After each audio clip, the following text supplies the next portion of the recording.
Welcome to rhythm of learning. കഴിഞ്ഞ ക്ലാസ്സിൽ modern Indian ഹിസ്റ്ററിയിൽ നമ്മൾ 1923 വരെയുള്ള ഇന്ത്യൻ നാഷണൽ കോൺഗ്രസിന്റെ സമ്മേളനത്തെ കുറിച്ചും ഇന്ത്യൻ നാഷണൽ കോൺഗ്രസ് എങ്ങനെയാ രൂപീകരിച്ചത് തുടങ്ങിയ കാര്യങ്ങളെ കുറിച്ചൊക്കെ പഠിച്ചു അല്ലെ. ഇന്ന് 1924 മുതലുള്ള ഇന്ത്യൻ നാഷണൽ കോൺഗ്രസിന്റെ സമ്മേളനങ്ങളെ കുറിച്ചാണ് നമ്മൾ പഠിക്കണേ. അപ്പോ 1924 സമ്മേളനത്തെ കുറിച്ച് തന്നെ നമുക്ക് ആദ്യം പഠിക്കാം.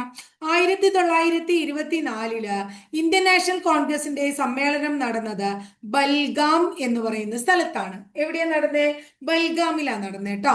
കർണാടകയിലെ ഒരു സ്ഥലമാണ്. ഏത് പറഞ്ഞ? ബൽഗാം എന്ന് പറഞ്ഞ. ഇതിന്റെ പ്രത്യേകത എന്താണ്? ഇതിന്റെ അധ്യക്ഷൻ മഹാത്മാഗാന്ധിയാണ്. അധ്യക്ഷൻ മഹാത്മാഗാന്ധി. അപ്പൊ നേരത്തെ നമ്മൾ എന്താ പറഞ്ഞേ? മഹാത്മാഗാന്ധി പങ്കെടുത്ത ഇന്ത്യൻ നാഷണൽ കോൺഗ്രസിന്റെ സമ്മേളനം പറഞ്ഞു അല്ലെ. ഇവിടെ എന്താണ്? മഹാത്മാഗാന്ധി അധ്യക്ഷനായ ഇന്ത്യൻ നാഷണൽ കോൺഗ്രസിന്റെ സമ്മേളനം 1924 ബൽഗാം സമ്മേളനം. ഇപ്പൊ ഏത് സമ്മേളനത്തിലാണ് മഹാത്മാഗാന്ധി ഇന്ത്യൻ നാഷണൽ കോൺഗ്രസിന്റെ പ്രസിഡന്റ് ആയത്? ബൽഗാം സമ്മേളനത്തിലാണ്. ബൽഗാം സമ്മേളനം നടന്ന വർഷം എന്നാണ്? 1924. ഇനി അടുത്തത് ശ്രദ്ധിക്കൂ. 1925 ഒരു സമ്മേളനം നടക്കുകയാണ്. നടന്നത് ഉത്തർപ്രദേശിലെ കാൺപൂർ എന്ന് പറയുന്ന സ്ഥലത്താണ്. ഈ സമ്മേളനത്തിന്റെ പ്രത്യേകത എന്താ വെച്ചാൽ ഈ സമ്മേളനത്തിൽ പ്രസിഡന്റ് ആകുന്നത് സരോജിനി നായിഡു ആണ്. ഇതിനു മുമ്പ് നമ്മൾ പഠിച്ചില്ലേ? അതായത് ആരാണ് ഒരു ലേഡിയെ കുറിച്ച് പഠിച്ചത്? നമ്മൾ ആനി ബസന്റ് എന്ന് പറയുന്ന ലേഡിയെ കുറിച്ച് പഠിച്ചു. അപ്പോ കോൺഗ്രസ് പ്രസിഡന്റ് ആകുന്ന ആദ്യ വനിത എന്നും കോൺഗ്രസ് പ്രസിഡന്റ് ആയ ആദ്യ വിദേശ വനിത എന്നും ആനി ബസന്റിനെ കുറിച്ച് പഠിക്കുമ്പോ ഇവിടെ നമ്മൾ എന്താ പഠിക്കുക? ഇന്ത്യൻ നാഷണൽ കോൺഗ്രസിന്റെ അധ്യക്ഷ പദവിയിലെത്തിയ ആദ്യ ഇന്ത്യൻ വനിത എന്ന് പഠിക്കാം. ആദ്യ ഇന്ത്യൻ വനിത. ആദ്യ ഇന്ത്യൻ വനിത എന്നും INC പ്രസിഡന്റ് ആയ രണ്ടാമത്തെ വനിത എന്നും ആരെ നമുക്ക് വിശേഷിപ്പിക്കാം? സരോജിനി നായിഡുവിനെ വിശേഷിപ്പിക്കാം. അപ്പൊ രണ്ടാമത്തെ വനിതയാണ്, ആദ്യ ഇന്ത്യൻ വനിതയാണ്. ഈ സമ്മേളനത്തിലാണ് ഹിന്ദി ഇന്ത്യൻ നാഷണൽ കോൺഗ്രസിന്റെ ഔദ്യോഗിക ഭാഷയായി തെരഞ്ഞെടുത്തത്. അപ്പൊ ഏത് സമ്മേളനത്തിലാണ് ഇന്ത്യൻ നാഷണൽ കോൺഗ്രസിന്റെ ഔദ്യോഗിക ഭാഷയായി ഹിന്ദി തെരഞ്ഞെടുത്തത്? 1925 കാൺപൂർ സമ്മേളനത്തിൽ. ഏത് സമ്മേളനത്തിലാണ് ഇന്ത്യൻ നാഷണൽ കോൺഗ്രസിന്റെ പ്രസിഡന്റ് ആയിട്ട് സരോജിനി നായിഡുവിനെ തെരഞ്ഞെടുത്തത്? 1925 കാൺപൂർ സമ്മേളനത്തിൽ. ഇന്ത്യൻ നാഷണൽ കോൺഗ്രസിന്റെ പ്രസിഡന്റ് പദവിയിലെത്തുന്ന രണ്ടാമത്തെ വനിത ആരാ? സരോജിനി നായിഡു. ഇന്ത്യൻ നാഷണൽ കോൺഗ്രസിന്റെ പ്രസിഡന്റ് പദവിയിലെത്തുന്ന അല്ലെങ്കിൽ അധ്യക്ഷ പദവിയിലെത്തുന്ന ആദ്യ ഇന്ത്യൻ വനിത ആരാ? സരോജിനി നായിഡു. ക്ലിയർ ആയില്ലേ? ഇതൊക്കെയാണ് ഇതുമായിട്ട് റിലേറ്റഡ് ആയിട്ട് ചോദിക്കുക. ഇനി 1927 ഒരു സമ്മേളനം നടക്കുകയാണ്. നടന്നത് മദ്രാസിലാണ്. നമ്മൾ മദ്രാസിനെ കുറിച്ച് ആദ്യം പഠിച്ചു അല്ലെ. അതായത് നമ്മുടെ ഇന്ത്യൻ നാഷണൽ കോൺഗ്രസിന്റെ സമ്മേളനം നടന്ന ആദ്യ ദക്ഷിണേന്ത്യൻ നഗരം മദ്രാസാന്ന് പഠിച്ചില്ലേ. ഇവിടെ MA അൻസാരി എന്ന് പറയുന്ന ആളായിരുന്നു അധ്യക്ഷൻ. ആരായിരുന്നു? MA അൻസാരി. ഈ 1927 എന്താ ഉണ്ടായ ഈ സമ്മേളനത്തില്? സൈമൺ കമ്മീഷനെതിരെ പ്രമേയം പാസാക്കി. അപ്പൊ സൈമൺ കമ്മീഷനെതിരെ പ്രമേയം പാസാക്കിയ കോൺഗ്രസ് സമ്മേളനത്തിന്റെ അധ്യക്ഷൻ MA അൻസാരി. സൈമൺ കമ്മീഷനെതിരെ പ്രമേയം പാസാക്കിയ കോൺഗ്രസ് സമ്മേളനം നടന്നത് മദ്രാസില്. സൈമൺ കമ്മീഷൻ 27 കൊണ്ട് പിന്നെ ആ വർഷത്തിന് അത്ര പ്രാധാന്യമില്ല, അതെല്ലാവർക്കും അറിയണതാണ്. അടുത്തത് വളരെ ഇമ്പോർട്ടന്റ് ആയിട്ടുള്ള ഒരു വർഷമാണ് 1929. ഇത് പാകിസ്ഥാനിലെ ലാഹോറിലാണ് ഈ സമ്മേളനം നടക്കണേ. ലാഹോർ സമ്മേളനം. അതിന്റെ പ്രസിഡന്റ് നമ്മുടെ ജവഹർലാൽ നെഹ്റു ആയിരുന്നു. ഈ 29 സമ്മേളനം കുറെ പ്രാവശ്യം പരീക്ഷയ്ക്ക് ചോദിക്കാറുണ്ട്. അതായത് കോൺഗ്രസിന്റെ ലക്ഷ്യം പൂർണ്ണ സ്വരാജ് ആണ് എന്ന് പ്രഖ്യാപിച്ചത് 1929 ലാഹോർ സമ്മേളനത്തിലാണ്. കോൺഗ്രസിന്റെ ലക്ഷ്യം പൂർണ്ണ സ്വരാജ് ആണ് എന്ന് പ്രഖ്യാപിച്ച സമ്മേളനം 1929 ലാഹോർ സമ്മേളനമാണ്. ജവഹർലാൽ നെഹ്റു പ്രസിഡന്റായ ആദ്യത്തെ സമ്മേളനം, ഇദ്ദേഹം പ്രസിഡന്റായ ആദ്യ സമ്മേളനമാണ് 1929 ലാഹോർ സമ്മേളനം. നെഹ്റു പ്രസിഡന്റായ ആദ്യത്തെ സമ്മേളനമാണ് എന്നും കൂടി ഓർത്തു വെക്കാം. ഇനി ഈ ഇതിലാണ് നിയമലംഘന പ്രസ്ഥാനം ആരംഭിക്കാൻ തീരുമാനിച്ചത് ലാഹോർ സമ്മേളനത്തിലാണ്. നിയമലംഘന പ്രസ്ഥാനം ആരംഭിക്കാൻ തീരുമാനിച്ചു. 1929 ഡിസംബർ 31 നമ്മുടെ ദേശീയ പതാക ഇന്ത്യൻ ദേശീയ പതാക ആരുയർത്തി? ജവഹർലാൽ നെഹ്റു ഈ സമ്മേളനത്തിൽ ഉയർത്തുകയുണ്ടായി. കൂടാതെ 1930 ജാനുവരി 26 ഇന്ത്യയുടെ സ്വാതന്ത്ര്യ ദിനമായിട്ട് ആഘോഷിക്കാൻ തീരുമാനിച്ചു. ഇപ്പൊ എന്തൊക്കെ കാര്യങ്ങളാ ഈ സമ്മേളനത്തിൽ നടന്നേ? പൂർണ്ണ സ്വരാജാണ് കോൺഗ്രസിന്റെ ലക്ഷ്യമെന്ന് പ്രഖ്യാപിച്ചത് 1929 ലാഹോർ സമ്മേളനത്തിലാണ്. 1929 ലാഹോർ സമ്മേളനത്തില് കോൺഗ്രസിന്റെ ലക്ഷ്യം പൂർണ്ണ സ്വരാജാണ് എന്ന് പ്രഖ്യാപിച്ചു. കോൺഗ്രസിന്റെ ലക്ഷ്യം പൂർണ്ണ സ്വരാജാണ് എന്ന് പ്രഖ്യാപിച്ച സമ്മേളനത്തിന്റെ അധ്യക്ഷൻ ആരാ? ജവഹർലാൽ നെഹ്റു ആണ്. ആരാ അധ്യക്ഷൻ? ജവഹർലാൽ നെഹ്റു. നിയമലംഘന പ്രസ്ഥാനം ആരംഭിക്കാൻ തീരുമാനിച്ചതും 1929 ലാഹോർ സമ്മേളനത്തിലാണ്. നെഹ്റു പ്രസിഡന്റ് ആയിട്ടുള്ള ആദ്യത്തെ സമ്മേളനമാണ് 1929 ഡിസംബർ 31 ജവഹർലാൽ നെഹ്റു എന്ത് ചെയ്യാണ്? നമ്മുടെ ദേശീയ പതാക ഉയർത്താണ്. അതിനുശേഷം പൂർണ്ണ സ്വരാജ് പ്രഖ്യാപിക്കുകയും 1930 ജാനുവരി 26 ഇന്ത്യയുടെ സ്വാതന്ത്ര്യ ദിനമായിട്ട് ആഘോഷിക്കാൻ തീരുമാനിക്കുകയും ചെയ്തു. അതിന്റെ പരിണിത ഫലമായിട്ടാണ് നമ്മൾ റിപ്പബ്ലിക് ഡേ ജാനുവരി 26 ആയിട്ട് തെരഞ്ഞെടുത്തത്. ഇത്രയും കാര്യം മനസ്സിലായോ മക്കളെ? 1924 നമ്മൾ എന്താ അതിന് ഇത്ര പഠിച്ചാൽ മതി. മഹാത്മാഗാന്ധി അധ്യക്ഷനായ ഇന്ത്യൻ നാഷണൽ കോൺഗ്രസിന്റെ സമ്മേളനം ബൽഗാം സമ്മേളനം. ബൽഗാം സമ്മേളനം നടന്ന വർഷം 1924. 1924 ബൽഗാം സമ്മേളനത്തിന്റെ അധ്യക്ഷൻ മഹാത്മാഗാന്ധി. സരോജിനി നായിഡു അധ്യക്ഷയായ INC സമ്മേളനം 1925 കാൺപൂർ സമ്മേളനം. ആദ്യമായിട്ട് INC പ്രസിഡന്റ് ആകുന്ന ഇന്ത്യൻ വനിത സരോജിനി നായിഡു. രണ്ടാമതായി INC പ്രസിഡന്റ് ആകുന്ന വനിത സരോജിനി നായിഡു. ഹിന്ദി ഔദ്യോഗിക ഭാഷയായി INCയുടെ ഔദ്യോഗിക ഭാഷയായി പ്രഖ്യാപിച്ച സമ്മേളനം 1925 കാൺപൂർ സമ്മേളനം. ക്ലിയർ ആയോ? സൈമൺ കമ്മീഷന് എതിരെ പ്രമേയം അവതരിപ്പിച്ച മദ്രാസ് സമ്മേളനത്തിന്റെ അധ്യക്ഷൻ MA അൻസാരി. പൂർണ്ണ സ്വരാജാണ് കോൺഗ്രസിന്റെ ലക്ഷ്യമെന്ന് പ്രഖ്യാപിച്ച സമ്മേളനം 1929 ലാഹോർ സമ്മേളനം. 1929 ലാഹോർ സമ്മേളനത്തിന്റെ അധ്യക്ഷൻ ജവഹർലാൽ നെഹ്റു.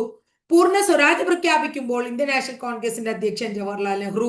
ജവഹർലാൽ നെഹ്റു പ്രസിഡന്റ് ആകുന്ന ആദ്യ INC സമ്മേളനം 1929 ലാഹോർ സമ്മേളനം. നിയമലംഘന പ്രസ്ഥാനം ആരംഭിച്ച INC സമ്മേളനം 1929 ലാഹോർ സമ്മേളനം. ഇന്ത്യൻ ദേശീയ പതാക ജവഹർലാൽ നെഹ്റു ഉയർത്തിയ സമ്മേളനം 1929 ലാഹോർ സമ്മേളനം. ഇന്ത്യയുടെ സ്വാതന്ത്ര്യ ദിനമായിട്ട് ആഘോഷിക്കാൻ തീരുമാനിച്ചത് 1930 ജാനുവരി 26 ആണ്. ലാഹോർ സമ്മേളനത്തിലാണ് എന്ന് ഓർത്തു വയ്ക്കാം. ഇത്രയും കാര്യം ക്ലിയർ ആയോ? ഇനി അടുത്ത് നോക്കിയേ, 1931 സമ്മേളനത്തെ കുറിച്ചാ പഠിക്കണേ നമ്മള്. ആ സമ്മേളനം എവിടെയാ നടന്നേ? കറാച്ചിയിലാണ് നടന്നതെന്ന് മനസ്സിലാക്കുക. പാകിസ്ഥാനിൽ തന്നെയാ അല്ലെ. സർദാർ വല്ലഭായ് പട്ടേലാണ് അതിന്റെ അധ്യക്ഷനായിട്ടുണ്ടായിരുന്നത്. ആരാണ്? പട്ടേൽ അധ്യക്ഷനായി. അപ്പോ സർദാർ വല്ലഭായ് പട്ടേൽ മൗലികാവകാശങ്ങളുടെ ശില്പി എന്നറിയപ്പെടുന്ന വ്യക്തിയാണ്. അപ്പൊ മൗലിക അവകാശങ്ങൾ അവതരിപ്പിച്ച ഇന്ത്യൻ നാഷണൽ കോൺഗ്രസിന്റെ സമ്മേളനം 1931 കറാച്ചി സമ്മേളനം. 1931 കറാച്ചി സമ്മേളനത്തിന്റെ അധ്യക്ഷൻ പട്ടേലാണ്. 1933 അടുത്ത സമ്മേളനം നടക്കാണ്, കൽക്കത്തയിൽ നടക്കാണ്. 33 കൽക്കത്തയില്. ആ സമ്മേളനത്തിന് അധ്യക്ഷ പദവിയില് നെല്ലിസൺ ഗുപ്തയായിരുന്നു. അപ്പൊ നെല്ലിസൺ ഗുപ്ത ആരാണ്? നെല്ലിസൺ ഗുപ്ത എന്താണ്? INC പ്രസിഡന്റായ രണ്ടാമത്തെ വിദേശ വനിതയാണ്. INC പ്രസിഡന്റായ ആദ്യ വിദേശ വനിത ആനി ബസന്റ്.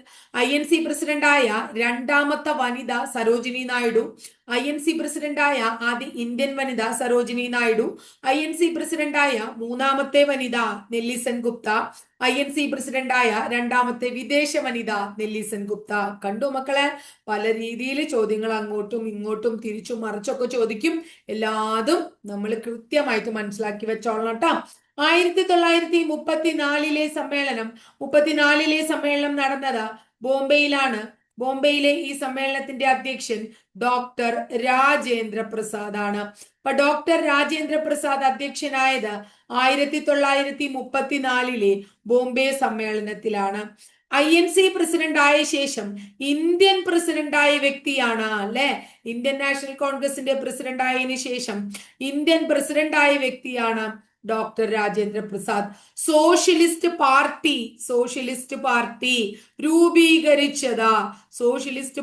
രൂപീകരിച്ചത് ഏത് ഇന്ത്യൻ നാഷണൽ കോൺഗ്രസിന്റെ സമ്മേളനത്തിലാണ്? 1934 ബോംബെ സമ്മേളനത്തിലാണ്. സോഷ്യലിസ്റ്റ് പാർട്ടി രൂപീകരിച്ച സമയത്ത് INCയുടെ പ്രസിഡന്റ് ആരാണ്? ഡോക്ടർ രാജേന്ദ്ര പ്രസാദ് ആണ്. INC പ്രസിഡന്റ് ആയതിനു ശേഷം ഇന്ത്യൻ പ്രസിഡന്റ് ആയിട്ടുള്ള ആൾ ആരാണ്? ഡോക്ടർ രാജേന്ദ്ര പ്രസാദ് ആണ്. ക്ലിയർ ആയില്ലേ? ഇനി 1935 സമ്മേളനത്തെ കുറിച്ചാണ് നമ്മൾ പഠിക്കണേ. 1935 സമ്മേളനം നടന്നത് എവിടെയാ ചോദിച്ചാൽ ബോംബെയിൽ തന്നെ പറയും. ബോംബെ സമ്മേളനത്തിന്റെ അധ്യക്ഷൻ ആരായിരുന്നു എന്ന് ചോദിച്ചാൽ അപ്പോഴും നമ്മൾ പറയും ആരെന്നെയായിരുന്നു? ഡോക്ടർ രാജേന്ദ്ര പ്രസാദ് തന്നെയായിരുന്നു എന്ന് പറയും. അതിന്റെ അധ്യക്ഷൻ രാജേന്ദ്ര പ്രസാദ് ആയിരുന്നു. ഇന്ത്യക്ക് ഒരു ഭരണഘടന എന്ന ആവശ്യം ആദ്യമായി കോൺഗ്രസിൽ ചർച്ച ചെയ്യപ്പെട്ടത് ഏത് സമ്മേളനത്തിലാണ്? 1935 സമ്മേളനത്തിലാണ്. ഇന്ത്യക്ക് ഒരു ഭരണഘടന വേണം എന്ന ആശയം ആദ്യമായി ചർച്ച ചെയ്യപ്പെട്ടത് ഏത് വ്യക്തി INCയുടെ പ്രസിഡന്റ് ആയിരുന്നപ്പോഴാണ്? ഡോക്ടർ രാജേന്ദ്ര പ്രസാദ് ആണ്. ഇത്രയും കാര്യം ക്ലിയർ ആയോ? അടുത്ത ചോദ്യം, 1936 ഒരു ഫെയ്സാപൂർ സമ്മേളനം നടന്നു. എവിടെയാണ്? ഫൈസ്പൂർ ട്ടോ. ഫെയ്സ്പൂർ എന്നൊക്കെ പറയും. ഫെയ്സ്പൂരിൽ ഒരു സമ്മേളനം നടക്കുകയുണ്ടായി. ഈ സമ്മേളനത്തിന്റെ അധ്യക്ഷൻ ആരായിരുന്നു? നമ്മുടെ ജവഹർലാൽ നെഹ്റു ആയിരുന്നു. ഇതിന്റെ പ്രത്യേകത, ഇതൊരു ഗ്രാമപ്രദേശത്ത് നടന്ന സമ്മേളനമാണ്. അപ്പൊ ഗ്രാമപ്രദേശത്ത് നടന്ന ആദ്യ സമ്മേളനം എന്ന ഫെയ്സ്പൂർ സമ്മേളനത്തെ നമുക്ക് വിശേഷിപ്പിക്കാം. ഗ്രാമപ്രദേശത്ത് നടന്ന ആദ്യ സമ്മേളനം. ഇനി ക്ലിയർ ആയില്ലേ? INC ഔദ്യോഗികമായി ഭരണഘടന എന്ന ആശയം മുന്നോട്ട് വെച്ചു. അപ്പൊ INC ആദ്യമായിട്ട് ഭരണഘടന എന്ന ആശയം മുന്നോട്ട് വെച്ചു ബോംബെ സമ്മേളനത്തിൽ. ഔദ്യോഗികമായിട്ട് ഇന്ത്യക്ക് ഒരു ഭരണഘടന എന്ന ആശയം മുന്നോട്ട് വെച്ചു 1936 ഫെയ്സ്പൂർ സമ്മേളനത്തിലാണ്. ക്ലിയർ ആയോ? അടുത്തത് 1938 അടുത്ത സമ്മേളനം ഹരിപുര എന്ന് പറയുന്ന സ്ഥലത്ത് നടക്കുന്നു. ഗുജറാത്തിലാണ് ഹരിപുര. സുഭാഷ് ചന്ദ്രബോസ് ആണ് അതിന്റെ പ്രസിഡന്റ്. സുഭാഷ് ചന്ദ്രബോസ്. അപ്പൊ സുഭാഷ് ചന്ദ്രബോസ് അധ്യക്ഷനായ ആദ്യ INC സമ്മേളനമാണ് 1938 ഹരിപുര സമ്മേളനം. 1938 ഹരിപുര സമ്മേളനത്തിന് അധ്യക്ഷൻ ബോസ് ആണ്. സുഭാഷ് ചന്ദ്രബോസ് അധ്യക്ഷനായ ആദ്യ സമ്മേളനം 1938 ഹരിപുര സമ്മേളനം. ഇനി ഗ്രാമത്തിൽ നടന്ന ആദ്യത്തെ സമ്മേളനം 1936 ഫൈസ്പൂർ സമ്മേളനം. കോൺഗ്രസ് ഇന്ത്യക്ക് ഔദ്യോഗികമായി ഒരു ഭരണഘടന വേണമെന്ന ആശയം മുന്നോട്ട് വെച്ചത് ഫൈസ്പൂർ സമ്മേളനം. ഇന്ത്യക്ക് ഒരു ഭരണഘടന എന്ന ആശയം മുന്നോട്ട് വെച്ചത് 35 ബോംബെ സമ്മേളനം. ഇന്ത്യൻ പ്രസിഡന്റ് ആയത് INC പ്രസിഡന്റ് ആയതിനു ശേഷം ഇന്ത്യൻ പ്രസിഡന്റായി ഡോക്ടർ രാജേന്ദ്ര പ്രസാദ്. INC പ്രസിഡന്റായ രണ്ടാമത്തെ വിദേശ വനിത നെല്ലിസൺ ഗുപ്ത. അല്ലെ? ഇനി അടുത്തത് INC പ്രസിഡന്റായ മൂന്നാമത്തെ വനിത നെല്ലിസൺ ഗുപ്ത. മൗലികാവകാശങ്ങളെ കുറിച്ച് പ്രതിപാദിച്ച INC സമ്മേളനം കറാച്ചി സമ്മേളനം.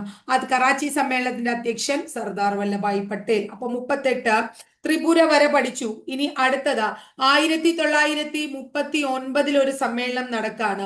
മധ്യപ്രദേശിലെ ത്രിപുരി എന്ന് പറയുന്ന സ്ഥലത്താണ് നടക്കുന്നത്.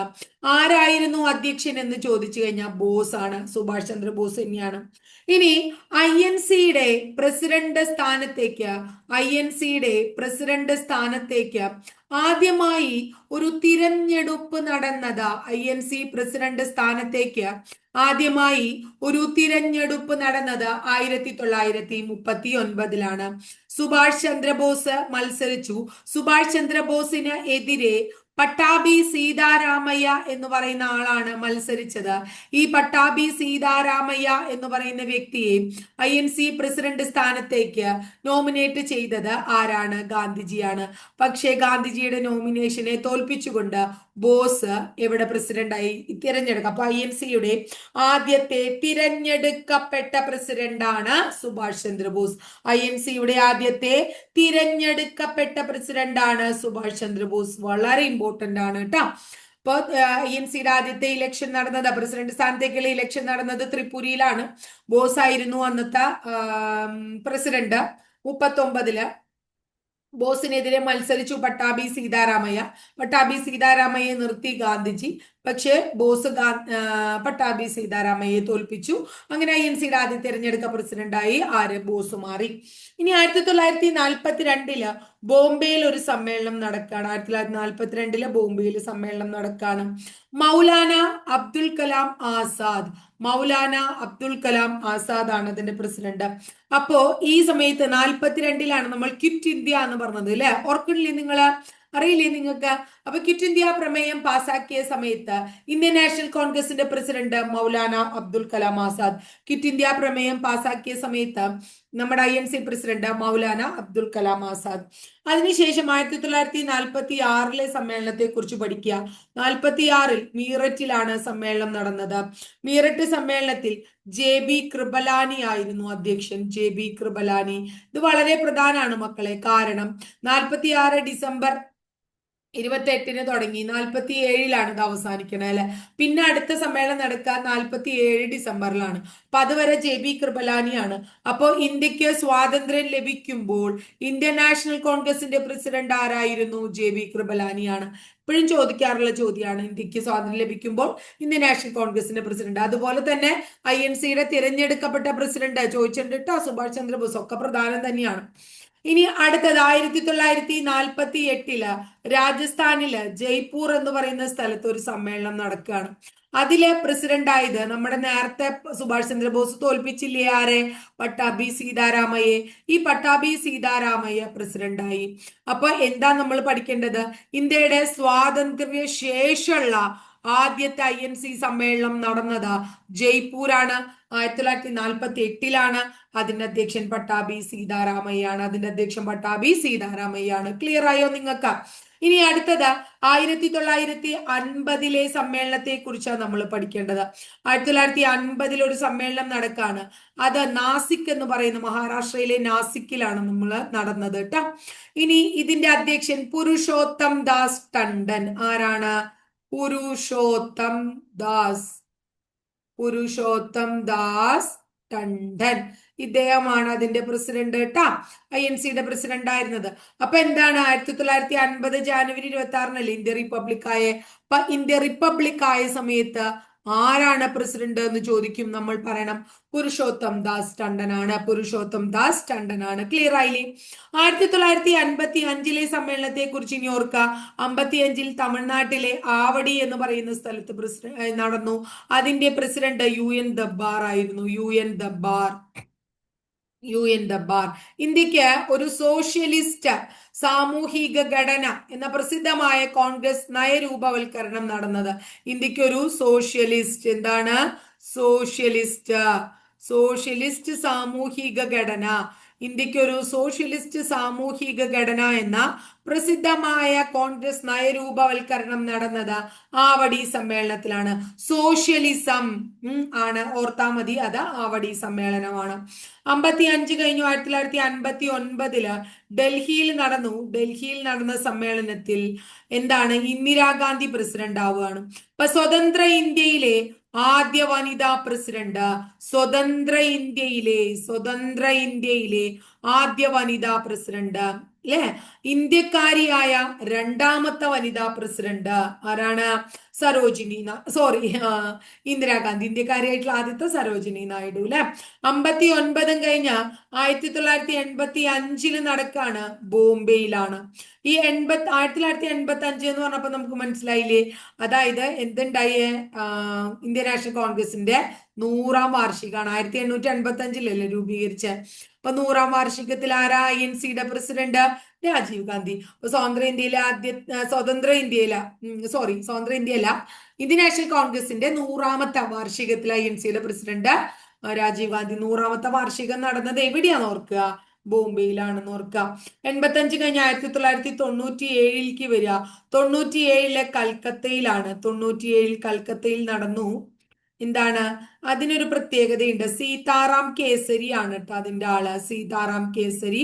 അപ്പൊ നമ്മൾ മനസ്സിലാക്കേണ്ടത് ഇദ്ദേഹത്തെ പ്രമേയത്തിലൂടെ പുറത്താക്കി. അപ്പൊ പ്രമേയത്തിലൂടെ പുറത്താക്കപ്പെട്ട ആദ്യത്തെ ഇന്ത്യൻ നാഷണൽ കോൺഗ്രസിന്റെ പ്രസിഡന്റ് സീതാറാം കേസരി. ക്ലിയർ ആയില്ലേ? ഇനി 1998 അടുത്ത് നടക്കാണ്. കൽക്കത്തയിൽ തന്നെയാ നടന്ന്. അവിടെ സോണിയാഗാന്ധി ആവാണ്. ആരാണ്? സോണിയാഗാന്ധി. അപ്പൊ ക്ലിയർ ആയില്ലേ? അപ്പോ ഏറ്റവും കൂടുതൽ കാലം ഇന്ത്യൻ നാഷണൽ കോൺഗ്രസിന്റെ പ്രസിഡന്റ് ആയത്, കൂടുതൽ കാലം INC പ്രസിഡന്റ് ആയത് ആരാണ്? സോണിയാഗാന്ധിയാണ്. ഏറ്റവും കൂടുതൽ കാലം. ഇനി 2017 ആര് വരുന്നേ? 2017 രാഹുൽ ഗാന്ധി പ്രസിഡന്റ് ആകുന്നത് എന്ന് ഓർക്കുക. രാഹുൽ ഗാന്ധി അത് 87ാമത്തെ സോറി ഇത് വേണ്ട, ഇത്ര മാത്രം ഓർത്താൽ മതി. രാഹുൽ ഗാന്ധി 2017 87ാമത്തെ പ്രസിഡന്റാണ്, ആളാണ് അദ്ദേഹം. അപ്പൊ രാഹുൽ ഗാന്ധി എന്താ പറയുന്നത്, INCയുടെ പ്രസിഡന്റ് ആയത് 2017 ഓർക്കാം. അപ്പൊ ഇത്രയാണ് പ്രസിഡന്റുമാരെ കുറിച്ച് പഠിക്കാനുള്ളത്. ക്ലിയർ ആയില്ലേ നിങ്ങൾക്ക്? സ്വതന്ത്ര ഇന്ത്യയിലെ ആദ്യത്തെ വനിതാ പ്രസിഡന്റ് ആരാ? ഇന്ദിരാഗാന്ധി. 100ാമത്തെ INCയുടെ സമ്മേളനത്തിൽ ആദ്യ പ്രസിഡന്റ് രാജീവ് ഗാന്ധി. 100ാമത്തെ INC സമ്മേളനം എവിടെയാണ് നടന്നത്? ബോംബെയില്. പ്രമേയത്തിലൂടെ പുറത്താക്കപ്പെട്ട INC പ്രസിഡന്റ് ആരാ? സീതാറാം കേസരി. തെരഞ്ഞെടുക്കപ്പെട്ട ആദ്യത്തെ INC പ്രസിഡന്റ് ആരാ? സുഭാഷ് ചന്ദ്രബോസ്. ഇന്ത്യ റിപ്പബ്ലിക് ആയപ്പോൾ ആദ്യത്തെ പ്രസിഡന്റ് ആരാ? പുരുഷോത്തം ദാസ് ദണ്ഡൻ. സോഷ്യലിസം എന്ന ആശയം അവതരിപ്പിച്ചത് 1955 ആവടി സമ്മേളനത്തിൽ. രാഹുൽ ഗാന്ധി പ്രസിഡന്റ് ആയതെന്നാ 2017. കൂടുതൽ കാലം INCയുടെ പ്രസിഡന്റ് ആരാണ്? സോണിയാഗാന്ധി. ഇനി INC പ്രസിഡന്റ് ആയ വനിതകളെ ഒന്ന് ഓർത്തു വെക്കുക. 1917 ആരാണ്? ആനി ബസന്റ് അല്ലെ. 1917 ആനി ബസന്റ് മുമ്പ് പറഞ്ഞതാണ് നമ്മള്. 1925 ആര് വന്നു? സരോജിനി നായിഡു വന്നു. ആര് വന്നു? സരോജിനി നായിഡു വന്നു. സരോജിനി നായിഡു. 1933 ആര് വന്നു? നെല്ലിസൺ ഗുപ്ത വന്നു. ആരാണ്? നെല്ലിസൺ ഗുപ്ത. ആരാണ്? നെല്ലിസൺ ഗുപ്ത. ഓർക്കണം കേട്ടോ. 1959 ആര് വന്നു? ഇന്ദിരാഗാന്ധി വന്നു. ഇന്ദിരാഗാന്ധി വന്നു. 1998 ആര് വന്നു? സോണിയാഗാന്ധി വന്നു. അപ്പൊ ഇത്ര ആൾക്കാരാ: ആനി ബസന്റ്, സരോജിനി നായിഡു, നെല്ലിസൺ ഗുപ്ത, ഇന്ദിരാഗാന്ധി, സോണിയാഗാന്ധി തുടങ്ങിയവരാണ് ഇന്ത്യൻ നാഷണൽ കോൺഗ്രസിന്റെ പ്രസിഡന്റായ വനിതകൾ. ആരാണ്? വനിതകൾ. ഇനി അടുത്ത് നമുക്ക് പഠിക്കേണ്ടത്, സ്വാതന്ത്ര്യത്തിന് മുൻപ് ഏറ്റവും കൂടുതൽ INC സമ്മേളനം, സ്വാതന്ത്ര്യത്തിന് മുൻപ് ഏറ്റവും കൂടുതൽ INC സമ്മേളനം നടന്നത് എവിടെയാണ്? കൽക്കത്തയിലാണ്. എന്നാൽ സ്വാതന്ത്ര്യത്തിന് ശേഷം ഏറ്റവും കൂടുതൽ INC സമ്മേളനം നടന്നിട്ടുള്ളത് എവിടെയാണ്? ന്യൂഡൽഹിയിലാണ്. എവിടെയാ നടന്നത്? ന്യൂഡൽഹിയിലാണ്. തെറ്റിക്കല്ല കേട്ടോ മക്കളെ.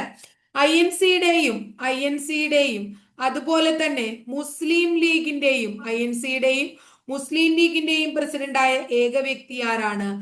MA അൻസാരിയാണ്. MA അൻസാരി. INCയുടെയും മുസ്ലിം ലീഗിന്റെയും പ്രസിഡന്റ് ആയത് MA അൻസാരിയാണ് കേട്ടോ.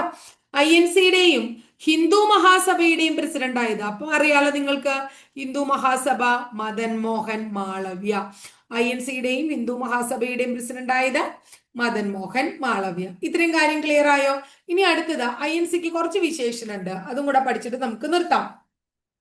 INC രൂപം നൽകിയത്, INCയുടെ നിർമ്മാതാവ്, ആദ്യത്തെ സെക്രട്ടറി ഒക്കെ AO ഹ്യൂമാണ്. അദ്ദേഹം പറയാണ്, പ്രഗത്ഭരായ ഇന്ത്യക്കാരുടെ പരിശ്രമത്തിൽ നിന്ന് രൂപം കൊണ്ടത്. എന്താണ്? പ്രഗത്ഭരായ ഇന്ത്യക്കാരുടെ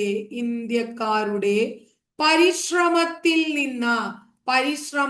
നിന്ന് രൂപം കൊണ്ട സംഘടനയാണ്, രൂപം കൊണ്ട ഓർഗനൈസേഷനാണ് INC എന്ന് പറഞ്ഞത് AO ഹ്യൂം. ആര് പറഞ്ഞു?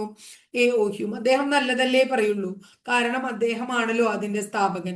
എന്നാൽ ഒരാൾ കളിയാക്കി പറയാത്രേ അതിനെ, അവധിക്കാല വിനോദ പരിപാടി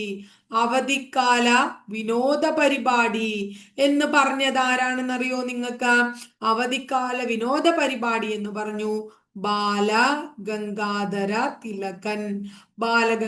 തിലകൻ. അങ്ങനെ പറഞ്ഞു.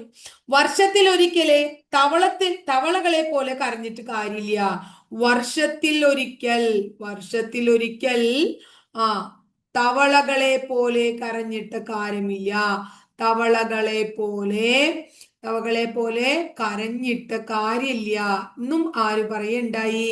നമ്മുടെ ബാലഗംഗാധര തിലകൻ പറയണ്ടായി. അവധിക്കാല വിനോദ പരിപാടി എന്നും വർഷത്തിലൊരിക്കൽ തവളകളെ പോലെ കരഞ്ഞിട്ട് കാര്യമില്ല എന്നും ഇന്ത്യൻ നാഷണൽ കോൺഗ്രസിനെ വിശേഷിപ്പിച്ചത് ആരാണ്? ബാലഗംഗാധര തിലകനാണ്.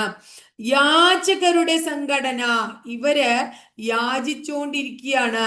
യാചകരുടെ സംഘടന എന്ന് പറഞ്ഞത് അരബിന്ദ ഘോഷാണ്. എന്തിനാ അങ്ങനെ യാചിച്ചിട്ട് കാര്യം? നമുക്ക് തല്ലുകൂടി കാര്യം നടത്താം, ഈ യുദ്ധം ഉണ്ടായി ചെയ്ത് കാര്യം നടത്താം എന്ന് പറഞ്ഞു. ആര്? അരബിന്ദ ഘോഷ് പറഞ്ഞു. ഇനി അടുത്തത് 3 ദിവസത്തെ തമാശ. ഇതൊരു 3 ദിവസത്തെ തമാശ. 3 ദിവസത്തെ തമാശ എന്ന് പറഞ്ഞത് ആരാണ്? A K Datta. ആരാ പറഞ്ഞേ? എ കെ ദത്ത ട്ടാ. എ കെ ദത്ത 1897 അമരാവതി സമ്മേളനത്തിൽ പറയുകയാണെങ്കിൽ ഒരു 3 ദിവസത്തെ സമ്മേളനം തമാശ പരിപാടിയാണെന്ന് പറഞ്ഞു. ഇനി അടുത്തത് രാജ്യദ്രോഹത്തിന്റെ ഫാക്ടറി. രാജ്യദ്രോഹത്തിന്റെ ഫാക്ടറി. രാജ്യദ്രോഹത്തിന്റെ ഫാക്ടറി എന്ന് ഈ സംഘടനയെ വിശേഷിപ്പിച്ചത് ആരാണ്? ബ്രിട്ടീഷുകാരാണ്. ബ്രിട്ടീഷുകാർ പറയാണ് രാജ്യത്തെ ദ്രോഹിക്കാൻ വേണ്ടിയിട്ട് ഉണ്ടാക്കിയ ഒരു ഫാക്ടറിയാണ് എന്ന് പറഞ്ഞു. മനസ്സിലായോ? ഇനി അടുത്ത പറഞ്ഞത് എന്താ വെച്ചിട്ടുണ്ടെങ്കിൽ കോൺഗ്രസിന്റെ സമാധാനപരമായിട്ടുള്ള അന്ത്യമാണ് എന്റെ ലക്ഷ്യം. അതായത് ഇന്ത്യൻ നാഷണൽ കോൺഗ്രസിന്റെ സമാധാനപരമായ അന്ത്യമാണ് എന്റെ ലക്ഷ്യം എന്ന് പ്രഖ്യാപിച്ചത് ആരാണ്? കേഴ്സൺ പ്രഭുവാണ്. കേഴ്സൺ പ്രഭു. മൈക്രോസ്കോപ്പിക്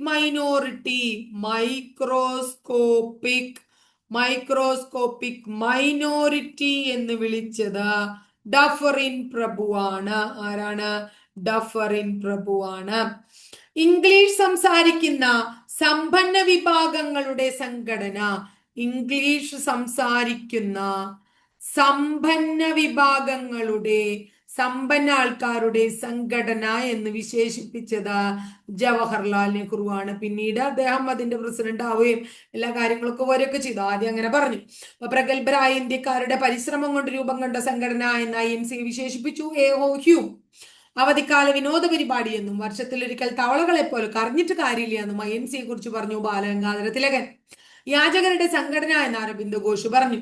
3 ദിവസത്തെ തമാശ എന്ന് എ കെ ദത്ത പറഞ്ഞു. രാജ്യദ്രോഹത്തിന്റെ ഫാക്ടറി എന്ന് INC ബ്രിട്ടീഷുകാർ വിശേഷിപ്പിച്ചു. INCയുടെ സമാധാനപരമായ അന്ത്യമാണ് എന്റെ ലക്ഷ്യമെന്ന് കഴ്സൺ പ്രഭു പറഞ്ഞു. മൈക്രോസ്കോപ്പിക് മൈനോറിറ്റി എന്ന് ഡഫറിൻ പ്രഭു വിശേഷിപ്പിച്ചു. ഇംഗ്ലീഷ് സംസാരിക്കുന്ന സമ്പന്നരായിട്ടുള്ള ആൾക്കാരുടെ സംഘടനയാണ് ഇതെന്ന് ആര് പറഞ്ഞു? നമ്മുടെ ജവഹർലാൽ നെഹ്റു പറഞ്ഞു. ഇത്രയേ ഉള്ളൂ INC. ഇതോടുകൂടി ഇന്ത്യൻ നാഷണൽ കോൺഗ്രസ് എന്ന് പറയുന്ന വലിയൊരു ടോപ്പിക്കാ തീർന്ന ഇന്ത്യൻ നാഷണൽ കോൺഗ്രസ്. ഈ ടോപ്പിക്ക് തീർന്നു. ഇനി നമ്മൾ അടുത്ത ക്ലാസ്സിൽ എന്താ പഠിക്കാറിയോ? സ്വദേശി പ്രസ്ഥാനം, ബംഗാൾ വിഭജനം, അങ്ങനെയുള്ള സൂററ്റ് സ്പ്ലിറ്റ്, മിതവാദി തീവ്രവാദികളുടെ പരിപാടികൾ, അങ്ങനെയുള്ള ഓരോരോ കാര്യം. പിന്നെ നമുക്ക് സ്വാതന്ത്ര്യം കിട്ടുന്നത് വരെയുള്ള കാര്യങ്ങളെ കുറിച്ച് ഭംഗിയായിട്ട് അങ്ങോട്ട് നമ്മൾ പറഞ്ഞ് അവസാനിപ്പിക്കും. ഇങ്ങനെ സ്വാതന്ത്ര്യം കിട്ടി കഴിയുമ്പോൾ നമ്മുടെ എന്ത് തീരും?